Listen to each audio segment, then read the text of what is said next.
Hello दोस्तों, the exam tuber में आपका स्वागत है। मैं अभिषेक कुमार ओझा। बेसिकली आज वीडियो बनाने का मकसद है कि नॉर्मल एक इंटरेक्शन करना चाहता था कि कौन सी बुक को कैसे पढ़ना है, किस चीज़ों को किस तरीके से चीज़ों को ख़त्म करना है, बुक को कैसे रिवाइज करना है। और दूसरा बिंदु है कि आप जो सेट प्रैक्टिस कर रहे हैं तो सेट प्रैक्टिस में कैसी चीज़ों को इनिशिएट कर रहे हैं, सेट प्रैक्टिस के बाद क्या कर रहे हैं। सेट प्रैक्टिस करना इम्पोर्टेंट नहीं है, सेट प्रैक्टिस सारे कर रहे हैं, आप 20 से 25-30 क्वेश्चन लैग कर रहे हैं और उसके बाद भी आपको फर्दर आप स्टडी कर रहे हैं और इम्प्रूव नहीं हो रहा है चीज़ें, तो उसको कैसे सॉर्ट आउट करना है ये चीज़ें मैं बताऊँगा। तो आगे बढ़ते हैं। पहले मैं एक चीज़ें बता रहा हूँ कि आप कोई भी लूसेंट, क्राउन, किरण, आप ये तीनों बुक पढ़ रहे हैं तो इसमें बेसिकली आप एक चीज़ कर सकते हैं कि आप अपने रूटीन से 1 घंटा निकाल लीजिए। 1 घंटा निकाल कर आप सिंपल जो ब्लॉक लेटर में चीज़ें हैं, जैसे आप लूसेंट निकालते हैं तो एक गोल आयताकार हर जो इम्पोर्टेंट चीज़ें होती है वो घेरा में रहता है। आप सिंपल आगे बढ़ते रहिए उस चीज़ों को देखते हुए, हनुमान चालीसा की तरह रीडिंग देते रहना है उसको और सिंपल उस तरीके से चीज़ों को ख़त्म करना है। ऐसे करना है कि 4 से 5 दिनों में लूसेंट का पूरा ब्लॉक जो है वो ख़त्म हो जाए। जैसे कांग्रेस का सारा अधिवेशन है, बुक्स हैं, मैं दिखा दे रहा हूँ एक बार चीज़ों को।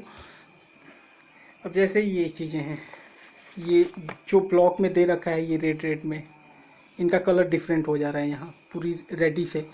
तो ऐसे ही क्राउन में भी आपको ब्लॉक में वो चीज़ें दिख जाएंगी, किरण में भी वो चीज़ें दिख जाएंगी। किरण सामान्य ज्ञान की बात कर रहा हूँ। तो आप उसको 1 से 1.5 घंटे दे दीजिए, बाकी आप अपने फर्दर रूटीन के अकॉर्डिंग करते रहिए चीज़ों को। हाँ, एक चीज़ और कि जो घटना चक्र पढ़ रहे हैं, घटना चक्र बहुत अच्छी बुक है, उसके कंटेंट्स बहुत अच्छे हैं। तो उसके जो शॉर्ट नोट्स हैं शुरू के कोई भी चैप्टर शुरू करने से पहले उसका जो शॉर्ट नोट्स दे रखा है वो बहुत कारगर है। आप बार बार उसको पढ़ते रहें। 1.5 से 2 घंटा अपना निकाल लीजिए, किसी दिन हिस्ट्री का पढ़ लीजिए, किसी दिन जियोग्राफी का। इस तरीके से आपको शॉर्ट नोट्स केवल 10 से 12 दिन 15 दिन में ख़त्म कर देना है, 5 से 6 जो बुक वॉल्यूम है उनको। तो उससे भी एक कॉन्फिडेंस बिल्डअप होगा और आपकी तैयारी सही दिशा में जाएगी। दूसरी चीज़ें ये हैं कि आप जो सेट प्रैक्टिस कर रहे हैं तो सेट प्रैक्टिस में आप बेसिकली 20 से 30 क्वेश्चन जो लैग करते हैं आप उसको कॉपी पे लिखिए, अपने लैंग्वेज में लिखिए, शॉर्ट से शॉर्ट में लिखिए। हाँ, एक चीज़ है ये है कि उस टॉपिक के अराउंड में कोई चीज़ें आ रही है तो आप उसको वहीं पे नोट डाउन कर लीजिए। जैसे लाल सिंधी का क्वेश्चन हुआ गाय का नस्ल और आपने भैंस मार दिया तो आप तुरंत गाय का भी नस्ल उस शॉर्ट नोट्स में लिखिए, उसके 8 से 10 नाम लिख लीजिए, भैंस के भी 5 से 10 जो भी हैं नाम लिख लीजिए, बकरी के भी लिख लीजिए। तो इससे जो एक आपका रिलेटेड कंटेंट्स बनेगा वो एग्जाम पॉइंट ऑफ व्यू से आपका बहुत सही होगा और वो आपका मोराल हाई रहेगा, आपका कॉन्फिडेंस बूस्टअप रहेगा। क्योंकि ये जनरली ये जो कुछ क्वेश्चंस होते हैं जिसमें स्टूडेंट्स लैक कर जाते हैं मिसलेनियस वाले क्वेश्चंस में, तो इसमें आपका कॉन्फिडेंस आएगा। दूसरी चीज़ें एक और, जब मैं अपनी तैयारी के दौरान ये सारी चीज़ों में लैक कर जाता था, जैसे ये नस्ल वाली चीज़ें हैं, दिवस होता था तो दिवस को मैं चालीसा की तरह डेली देखने लगा। 1.5-2 महीने के बाद वो मुझे एज इट इज वो इमेजिन हो जाता था, चीज़ें ऑप्शन देखता था मैं मार देता था, सही हो जाती थी चीज़ें। तो इसलिए मैं कह रहा हूँ। बाकी वर्ल्ड जियोग्राफी में मैं चीज़ों से परेशान रहता था कि लाइक काला सागर के आसपास कौन कौन से देश हैं, बाल्टिक सागर के आसपास कौन से देश हैं, मेकांग गंगा के आसपास कौन से देश हैं, डेड सी के आसपास कौन कौन से देश की बाउंड्री टच होती है, ठीक है, अरल सागर के पास। तो मैंने एक उसका जो शॉर्ट फॉर्म होता है वो बना दिया था। जैसे 5 देश की बॉर्डर टच हो रहे हैं, DSP GF रेल, डी से अलग देश हो गया, एस से अलग देश हो गया, पी से अलग हो गया, जी से अलग हो गया, अपने आसानी के लिए। इसके अलावा जो जनजाति हैं, जनजाति परेशान करती थी मेरे को, तो जनजाति में भी मैंने ऐसे ही सिंपल कुछ भी एक वर्ड, कोई भी जनजाति का किसी स्टेट से बिलोंग करता है तो उसका ब भू को, ऐसे बभू को, बोकंडो, कुछ भी याद कर लेता था मैं, सिंपल शॉर्ट फॉर्म बनाकर पहला लेटर लेकर। तो उससे क्या होगा कि एग्जाम में अगर क्वेश्चंस आएंगे तो आपको फर्स्ट लेटर से आप आइडेंटिफाई कर लोगे, एक आपकी अंडरस्टैंडिंग होगी समझ चीज़ों की, ठीक है। तो ये चीज़ें हैं। और बाकी आप 5 से 10 मिनट मैप को डेली देखते रहिए, मैप से एक अंडरस्टैंडिंग डेवलप होती है। और जैसे कोयला के ये सब क्वेश्चन आते हैं कि कोयले के खदान कोई पूछ देता है कि ये कौन से स्टेट में है, तो ये सारी चीज़ें थोड़ा सा रिकॉल करने में परेशानी होती है। तो इसलिए मैं बता रहा हूँ कि जो ब्लॉक लेटर है उसको बार बार आप पढ़ते रहोगे ना तो वो चीज़ें आपको एग्ज़ाम में बेनिफिट कर जाएगी। और सेट्स में इस तरीके से आपको डेली 20 से 30 क्वेश्चन जो भी नहीं आ रहे हैं, डेली नहीं, आपको जो जब भी सेट्स लगा रहे हैं आप उस चीज़ों को कॉपी में उतार लेना, उसको आप देखते रहना फ्रीक्वेंट वे में, जिससे कि वो चीज़ें रिकॉल हो जाए।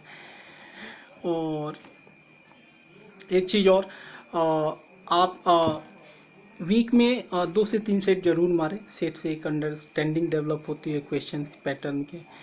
और करंट अफेयर्स पर फोकस रहिए। करंट अफेयर्स का वेटेज बहुत है प्रीलिम्स में, बहुत ज़्यादा है। 20, 25, 30 क्वेश्चन आते हैं। पिछली बार 3 से 4 मैथ्स के भी क्वेश्चन आए थे।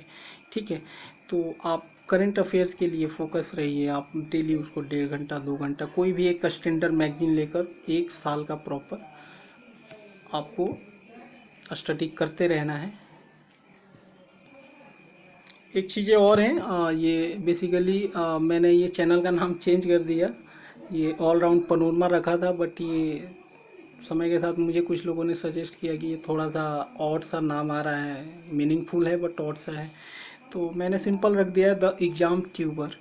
ठीक है, तो माफ़ी चाहता हूँ, इससे पहले के सारे जो वीडियो हैं वो ऑल राउंड पनोरमा के नाम से आए थे, बट नेक्स्ट टाइम से अब द एग्ज़ाम ट्यूबर के नाम से आएंगे।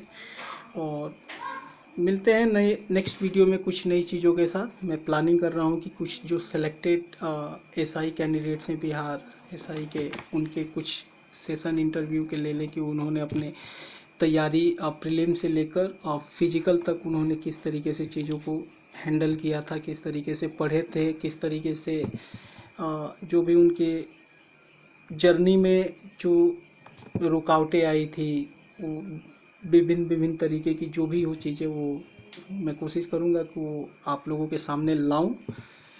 और अपनी भी मेंस की स्ट्रेटेजी में बताऊंगा मैंने क्या किया था।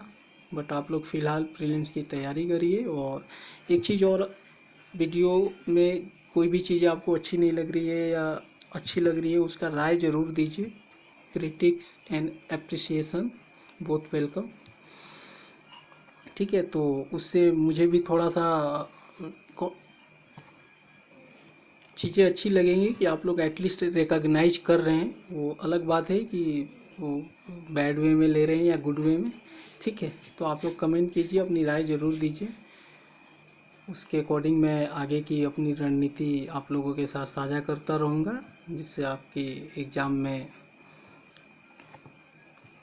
हेल्प हो।